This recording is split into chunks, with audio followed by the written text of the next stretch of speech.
The following is a fourth-hand production. Hello, this is Michael from Pennyhaven. What is Pennyhaven, you ask? Well, Pennyhaven is my YouTube channel. On this channel, I share with the viewer some awesome coins from my collection and the new ones I pick up every week. I also have a bunch of informative videos that show you what to look for in your own pocket so you can realize the worth above face value in circulated money. I'll teach you how you can get silver coins for free or at face value. I'll even tell you how you can get a free piece of gold in the mail. Absolutely free and beautiful. So come on over, subscribe, watch my playlist of informational videos or anything that catches your eye. Send me an email to find out how to get some free gold and start getting the most out of your money. So please, go to youtube.com and search for Pennyhaven. That's Pennyhaven on YouTube.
Welcome back to another episode of State of Fear Podcast. I'm your host, Chris, and with me, as always, every week, because he loves his job, is James. What's up, everybody? What's up, man? So today's episode is episode 20 on the great state of Maryland. That's right, Maryland. Yeah. We're rolling right along, man. We are, and we're going through to do something a little bit different today. It's not true crime. It's not paranormal.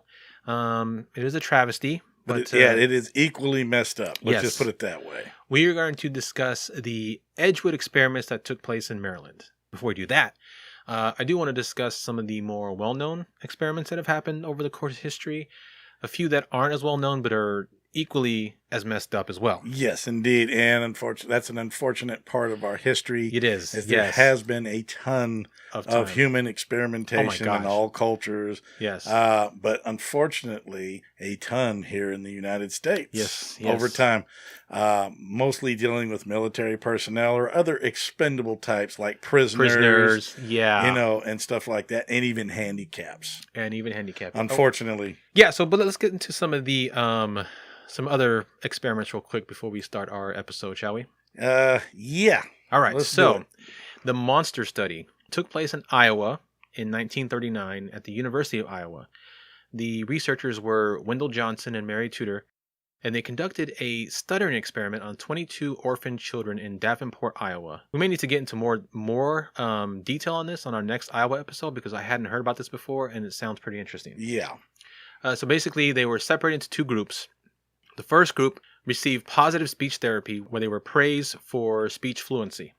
The second group would receive negative speech therapy and were belittled for each speech imperfection. Now, if that just doesn't spell abuse in all caps in bold print, I don't know what does. See, that's the kind of messed up stuff humans do to each other that really gets under my skin. Yeah.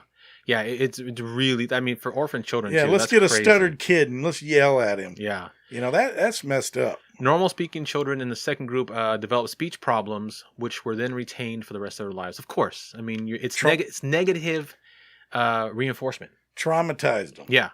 Terrified by the news of human experiments conducted by the Nazis, Johnson and Tudor never published the results of their quote-unquote monster study. Good, but at least we know about it, bastards. Now, there's also the MK Ultra project, which is famous in the world of conspiracy theory and human experimentation. Kind of my realm, the conspiracy theory stuff, yeah. It was a CIA-sponsored research program that experimented in human behavioral engineering. It ran from 1953 to 1973, and employed various methodologies to manipulate the mental states of American and Canadian citizens. Now, these were unwitting human subjects who were applied with LSD and other mind-altering drugs, hypnosis, sensory deprivation, isolation, verbal and sexual abuse, and various forms of torture. The research occurred at universities, hospitals, prisons, and pharmaceutical companies, so just all across the board. See, and that's all has to do with probably some top secret government thing. Yeah. So I get very angry at the government a lot because I just don't know who in the hell they really think they are. They think they're they above the forgot law. who the hell they worked for a long time ago. Yeah. So there's also one that's a little less, I don't know, it's just weird. Effective radiation on testicles. I'm not going to participate in that study. Me either. Between 1963 and 73, dozens of Washington and Oregon prison inmates were subjected to experiments designed to test the effects of radiation on testicles. See, that's crap. Yes, you're incarcerated, but you're not just some damn lab rat for people to just mess with. I mean, they're paying their debt, but yet now they're going to do this. They were bribed with cash and suggestion of parole, which is even more messed up. AKA lied to. Yeah. 130 inmates willingly agreed to participate in the experiments, which were conducted by University of Washington on behalf of the U.S. government. Subjects were zapped with over 400 rads of radiation, which is the equivalent of 2,400 chest x-rays. Good God. In 10-minute intervals. Oh, my Lord. It was much later that the inmates learned the experiments were far more dangerous than they had been told, of course. In 2000, the former participants settled on a $2.4 million class action suit. Then there's the infamous... That's all I can do is go... it boggles the mind, the evils that men do. I think a lot of their testicles went as well. So. Probably so. Yeah. There's the infamous Tuskegee syphilis study, which is absolutely horrible. In 1932, the U.S. Public Health Service began working with the Tuskegee Institute to track the natural progression of untreated syphilis. 600 poor, illiterate male sharecroppers and there I go again. Were found and hired in Macon County, Alabama. Of the 600 men, only 399 had previously contracted syphilis, and none were told they had a life-threatening disease. Instead, they were told they were receiving free health care, meals, and burial insurance in exchange for participating. Even after penicillin was proven an effective cure for syphilis in 1947, the study continued until 1972. In addition to the original subjects, victims of the study included wives who had contracted the disease and children born with congenital syphilis. In 1997, President Bill Clinton formally apologized to those affected in what is often called the most infamous biomedical experiment in U.S. history. That is evil. Yeah. Pure evil. And what it doesn't mention in here is that, of course, the 600 poor illiterate male sharecroppers were all African American. No, it does not. It avoids that topic. It does. But I'm sorry, back then, they were all treated as second-class citizens, treated like trash, and that's just... It's horrible. That's ungodly. Absolutely horrible. It's horrible. Yeah. And then, of course, there's most people know about this, the Nazi human experimentations that took place with Dr. Mengele and all that, trying all these, different things to manipulate twins, bone and muscle transplantation, exposure to disease and chemicals. I mean, the Nazis were pieces of shit. Yeah. Yeah. Now we're going to leave it just like that. Pieces of shit. But even more pieces of shit were the Japanese army during World War II, which had a whole biological and chemical warfare experimentation going on with Unit 731. Based in a large city in Harbin, Unit 731 was responsible for some of the most atrocious war crimes in history. Now, I'm sorry. Japanese are very honorable people now, but their system of honor is absolutely brutal. Mm-hmm. I mean, if they dishonor themselves, we all know they commit ritual suicide. Right. But they are barbaric on the battlefield, or were. I mean, the kamikaze bombers. They did not care if they died. Yeah. They just took as many people with them as they could. These are monstrously brutal human beings, these Japanese soldiers. Yeah. They did not care at all for any kind of human life or proper treatment of prisoners. It was bad. The Bataan Death March. Yeah. Let's march them to death with nothing to eat but onions and walk them for 300 miles till they all drop dead. Horrible. Yeah.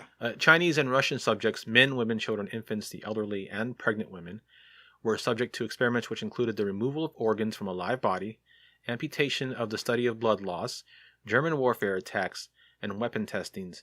And some of them were even exposed to things such as boiling a person's skin off their hands just to see what their bones look like while they're alive. Some prisoners even had their stomachs surgically removed and their esophagus reattached to the intestines. Many of the scientists involved in Unit 731 rose to prominent career in politics, academia, business, and medicine. They should have rose up to a guillotine and had their damn heads taken off. Yeah, I mean, it's... Monsters. I heard a couple episodes about Unit 731 on other podcasts, and if even 25% of what they report is actually true, it is some of the worst, absolute worst experimentation on a human being in the history of mankind. Well, now that we got that in your brain, why don't we go ahead and head on to our weird news of the day.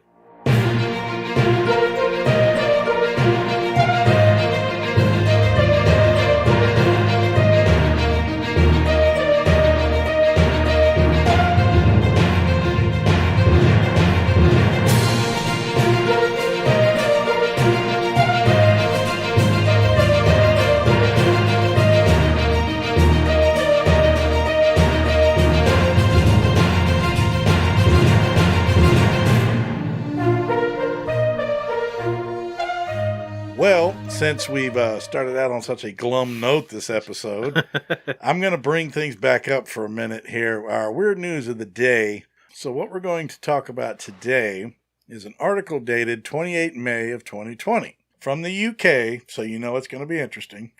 Oh, yeah. The story by Richard Williams, titled, Pair Hired for Man's Broom Sexual Fantasy Turn Up in Bedroom at the Wrong Address with Machetes. Wow. All right, yeah. let's hear about this. All right. Two men snuck into a bedroom with machetes after being hired to carry out a stranger's sexual fantasy of being tied up in his underwear and stroked with a broom. Wow. Only to discover they got the wrong address. That is the weirdest sexual fantasy I have ever heard of. The pair from Sydney, Australia, made their apologies and left the startled victim's bedside as soon as they realized their mistake. Poor person in the bed, man. Yep. One of the men, Terrence Leroy, has now been acquitted of entering the home in July 2019, intending to intimidate while armed with an offensive weapon, after the New South Wales District Court accepted his explanation. Conceding, quote, the facts of the case are unusual, Judge Sean Grant set out his reasons for the not guilty verdict, saying the evidence did not suggest the men's actions were intentional. Quote, they carried the machetes either as a prop or something to use in that fantasy, he said. The fantasy was unscripted and there was discretion as to how it would be carried out. According to the court documents, a man living in western north-southwest near Griffith, quote, wanted a broom handle to be rubbed around his underwear. That's so weird. Yeah. He was willing to pay $5,000 if it was, quote unquote, really good. Really good, huh? All right. $5,000. I don't know, man. That's funny. Yo, I will rub someone's underwear with a broom handle for $5,000. Let me tell you. I will do that right now. Any listeners out there, you want me to come to your house and rub your underwear with a broom handle for $5,000? I will be there. Okay. Police said the intended client had, quote, a history of proclivity for engaging the services of people. Okay. In other words, he was addicted to hoes. He was addicted to paying for sexual fantasies. Paying for sexual fantasies. That's right. Well, I guess, it takes all types. It does. I ain't going to hold it against him. He had made arrangements with a man on Facebook. Sorry, but for $5,000, I'll hold it against him. Go on. Yeah. He had made arrangements with a man on Facebook for people to engage in the role play and sent his address. How stupid is that? That's pretty dangerous, though. Yeah, you're going to put your address just out there. Before he later updated it after moving house more than 30 miles away. Moving house. Yeah. This British writing, I tell you. Yeah. But the resident of the home where the men mistakenly turned up told police that when he noticed a light on his lounge at around 6:15, he assumed it was a friend who visits daily to make coffee. He said he had called out, "Bugger off, it's too early." I love it. Yeah. After hearing a voice asking, "Is your name Kevin?" Or, it's Australian. Is your name Kevin? Australian, or is it? I don't Australian? know. That was. Right. Anyway, go on. The man said he turned his light on to see two men he did not recognize standing next to his bed, both holding machetes. Man, that is scary. Time to change the pajamas. Yes, it is. A conversation then ensued in which the pair repeatedly sought to establish whether or not he was, quote, Kevin, each time being told, quote, no, in response. At one point, one of them asked, are you sure you're not Kevin? As we were told to come to this address and pick up Kevin. Eventually, accepting their error, the duo then left. I'd be like, how many times you got to say, look, fool, I am not Kevin. Get the heck out of my house. Anyway, they eventually left with one saying, sorry, mate, and shaking the resident's hand while the other said, bye. Then the resident called police. Of course. The intended client called the men soon after to check on their whereabouts. Hey, man, I'm in my drawers. Where you at, fool? At which point, they realized their error. The two men and their driver eventually arrived at the correct address where the would-be customer spotted one and had a great big knife in his trousers. So it wasn't until after the client called them to check on the whereabouts that they realized their error, not the fact that they I think they realized at the wrong house. They just didn't know where to go, but as soon as they left the house, the client called them and says, where the hell are you guys? Because the client didn't give them the new address, so they were at the right address. But after being repeatedly told no, that my name's not Kevin, that's when you realize your error. The customer told him not to bring the weapons inside, and he left it in the car. Court documents say all three men then entered the correct property. The client began cooking bacon and eggs and noodles after being asked to do so by Leroy. Say, hey, man, we've already had a busy morning, man. We're hungry. Please, Leroy. Make me some eggs, man.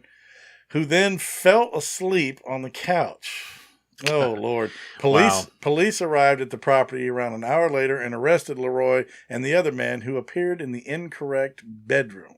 The judge said it had not proved that Leroy's intention had been to intimidate. Leroy's lawyer said, quote, it was a commercial agreement to tie up and stroke a semi-naked man in his underpants with a broom. Entry was not with intent to intimidate. I just love the fact that that phrase is now in official court documents. I want to know, like, did the lawyer go home that day and his wife was like, how was your day? Well, let me tell you. My case involved a man who wanted to be stroked on the outside of his underpants with a broom while being tied up. So, how was your day, honey? Man, that's hilarious. That is definitely qualifies as weird news. And it definitely lifted up my spirits a bit. Yeah, that's a great story.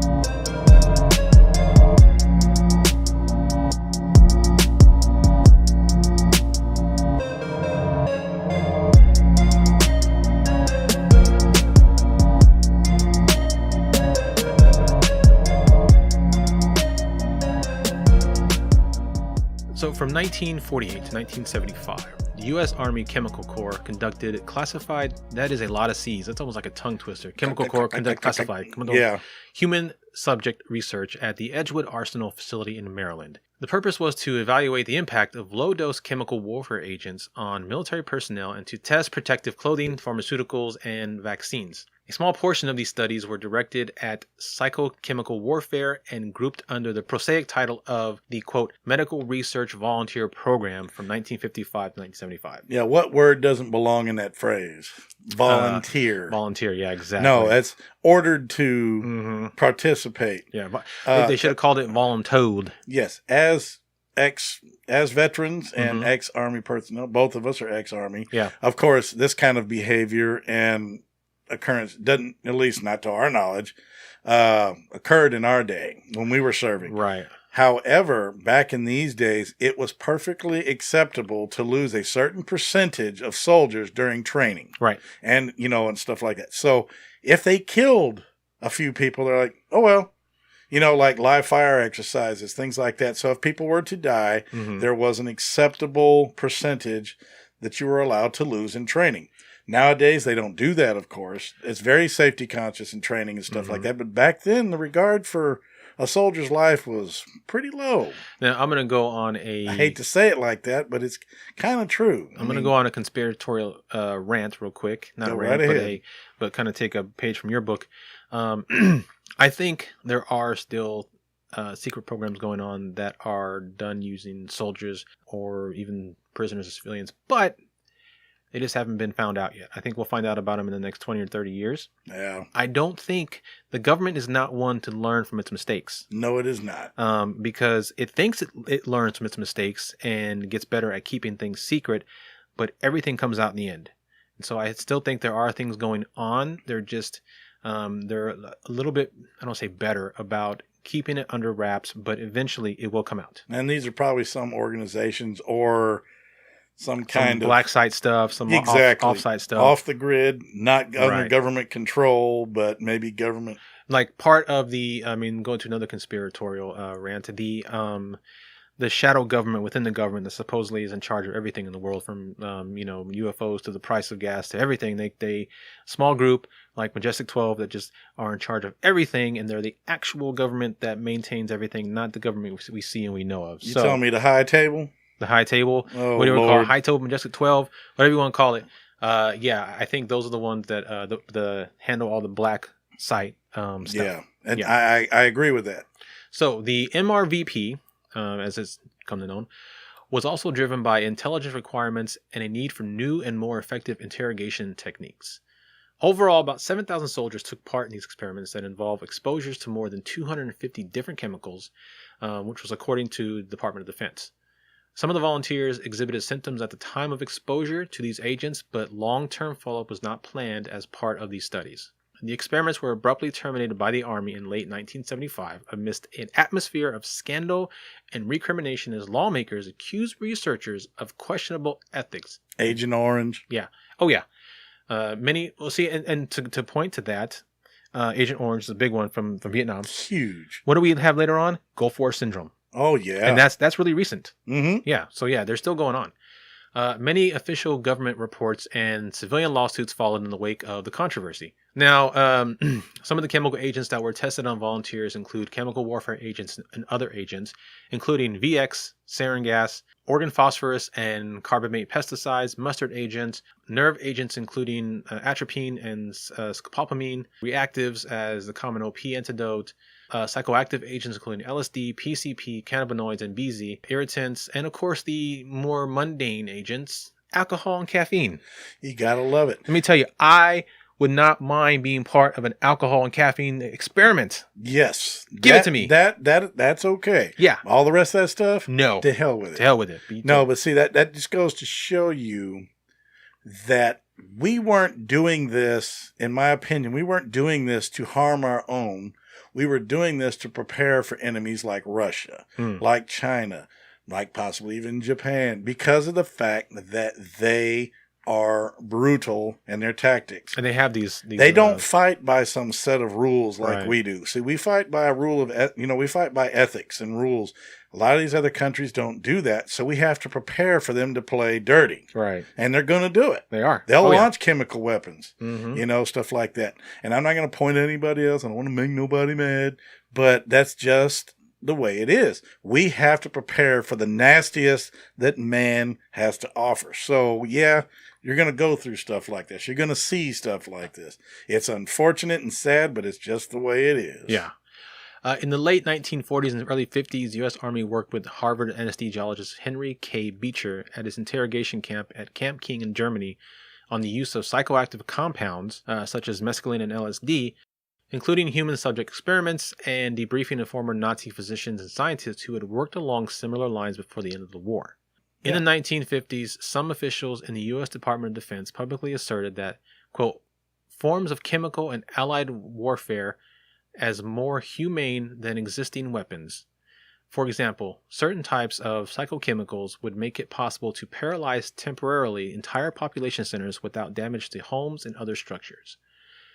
Soviet advances in the same field were cited as a special incentive, giving impetus to research efforts in the area, according to testimony by Major General Marshall Stubbs, the Army's chief chemical officer. General William M. Creasy, former chief chemical officer, U.S. Army, testified to the U.S. House of Representatives in 1959 that, quote, provided sufficient emphasis is put behind it, I think the future lies in the psychochemicals. This is alarming enough to a Harvard physicist, E. James Lieberman, that he published an article entitled Psychochemicals as Weapons in the Bulletin of the Atomic Scientists in 1962. Lieberman, while acknowledging that most of the military data on the research ongoing at the Army Chemical Center was secret and unpublished, asserted that there are moral imponderables such as whether insanity, temporary or permanent, is a more humane military threat than the usual afflictions of war. I was just thinking that.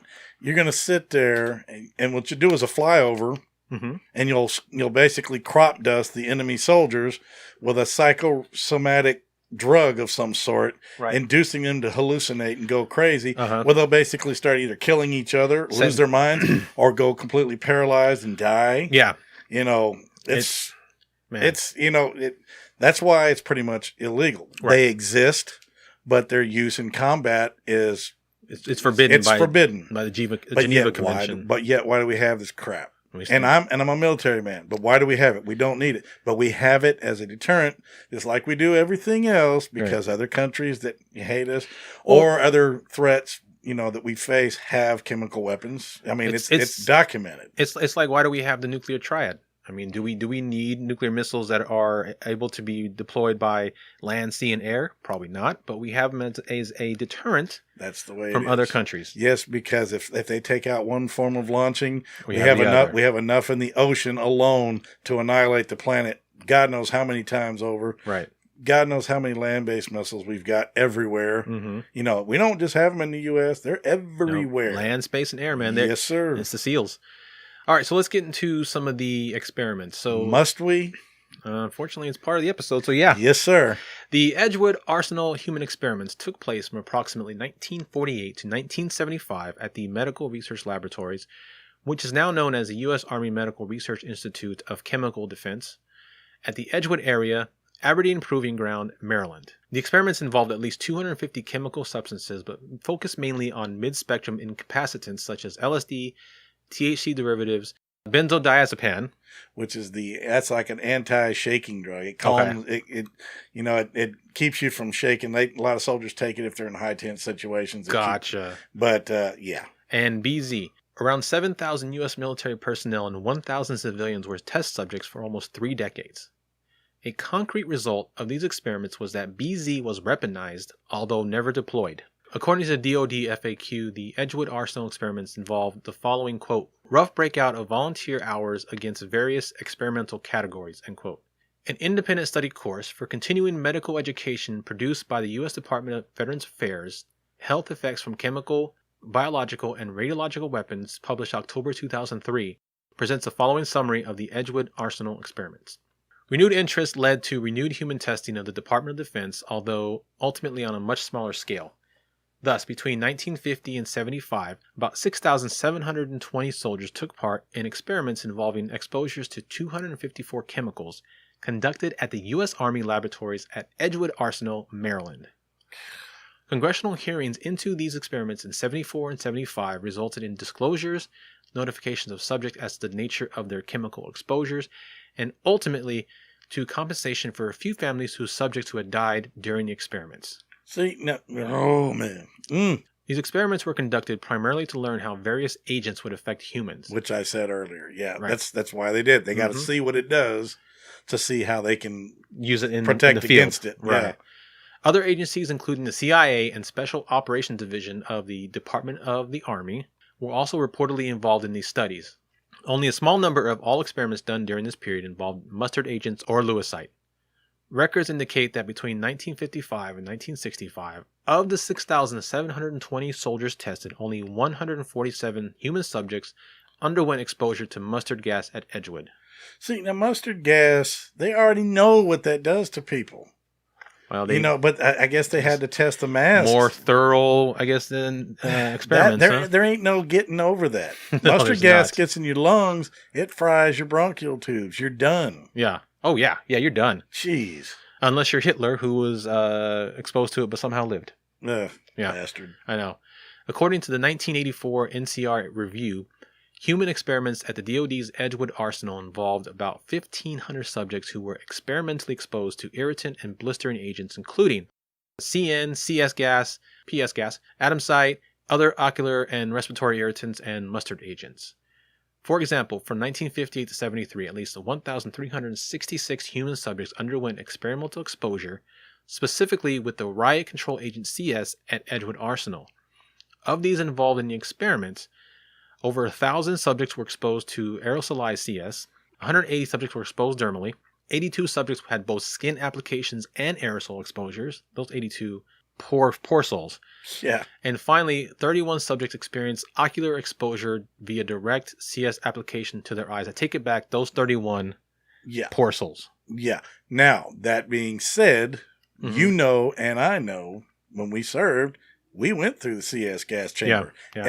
Every soldier, every Marine, airman, naval person, everybody at some point goes through the CS gas chamber to give you confidence in the protective mask that you are issued as part of your standard equipment. Now, that burns. It does. It is riot control. It's harmless long term, but temporarily it is seriously debilitating. And let me tell you a funny story real quick going on that about my time in the gas chamber in boot camp. So, when it happens, they take a squad in, they line you up against the wall. Yep. And then drill sergeant comes in who is not wearing a mask because he's just a badass. And he comes up to you and he tells you he's going to come up to you. When he comes up to you, you take a deep breath, break the seal, and then spout off whatever they ask for, whether it's your name, rank, social, whatever. So I'm about middle way in the squad. Okay. Of course, you as it's happening, you're in line waiting to go in, and you see people coming out, and you see long trails of snot and spit, and it looks funny, but you're also nervous as hell. So I get in there, and of course, once you're in there, your heart's going 1,000 miles a minute. Yep. And so they come up to me. I'm so excited, but so nervous. I do the opposite. Oh, boy. I break the seal, and then I take a deep breath. Oh, way to go. And I get a whole lung full of CS gas. But I'm able to get out my rank, name, and social. But I did the wrong thing. So those of you going to boot camp, don't do that. No. Breath, seal. Breath, seal. Not seal, breath. And it's not fun. Yeah, my brief little story about that is I did come, the same thing, like I said, going there by squad, standing there, one by one, peeling our masks off. Right. And we have to stand there until the entire squad has been done. Yep. Now, when that happened, one of our soldiers freaked out after, we're all sitting there gagging and choking. Yeah. Freaked out, hauled ass, taking off out because he gave us all clear, told us to get out. Okay.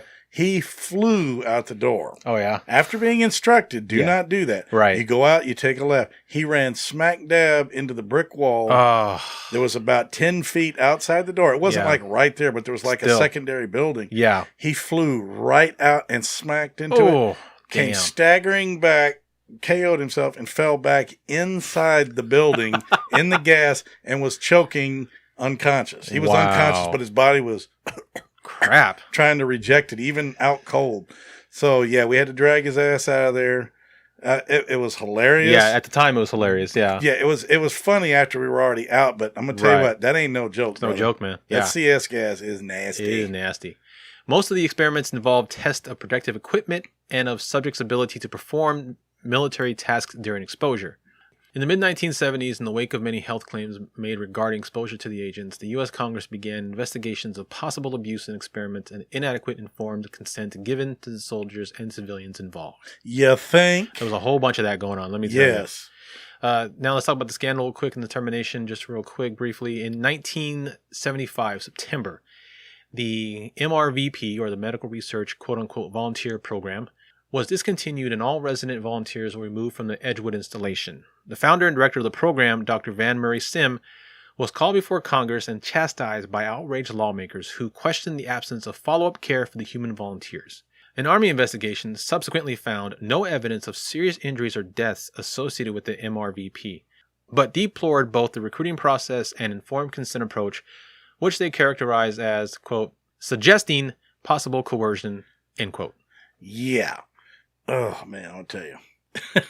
Yeah, this is a really, I mean, so it's funny because we've done a lot of episodes on death and killing, but this is one of the more outrageous episodes we've done. Now, I know it's that we say quote unquote volunteers, but some of them probably actually did because the cojones on soldiers in the 60s and 70s, World War II, Vietnam, they were gutsy as hell. I would also say volunteer in the fact that, much like the Tuskegee experimentations, they were probably told one thing. They were probably told they would have follow-up care or they would have some sort of, and they weren't. And they were not. But because they thought they were, they volunteered. Especially the civilians. They probably promised the civilians, to pay for follow-up care and things like that. Yeah. And they volunteered for it because they thought they were going to get help, but I'd be like, you know what? No, it ain't worth the $5. You can keep the $5, pal. I've had it. Yes, yeah, that's right. So that's like worse than jury duty. So yeah, man, wow, that's a crazy episode. A little rough. So, well, why don't you give us some good news and tell the fine folks at home where they can find us? I will be happy to, brother. Folks, you can find us on the fourthhand.com network along with our sister project, What the Suck. You'll also find several other fine shows. Good people, give them a like, give them a listen. Give us a like, give us a listen. Please do. Ratings, please. If you'd like to comment on the episodes, please do so. You can also find us on the Big Evil Facebook under State of Fear, and you can find us on Instagram under State of Fear. You can find us anywhere your podcasts are, shown. We're anchor.com. Anchor as well, yeah. Is it anchor.com or Anchor.fm? Anchor.fm. Google Podcasts. We're on YouTube. We're everywhere. All right. Well, I think I'm ready to head on that road and get on to the next state. How about you? Man, I am ready. Folks, I am James, and we're going to see you down the road. All right. I'm Chris, and we'll see you at the next state. Maybe there'll be a Buc-ee's there. Peace out.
You've been listening to a Fourth Hand Joint.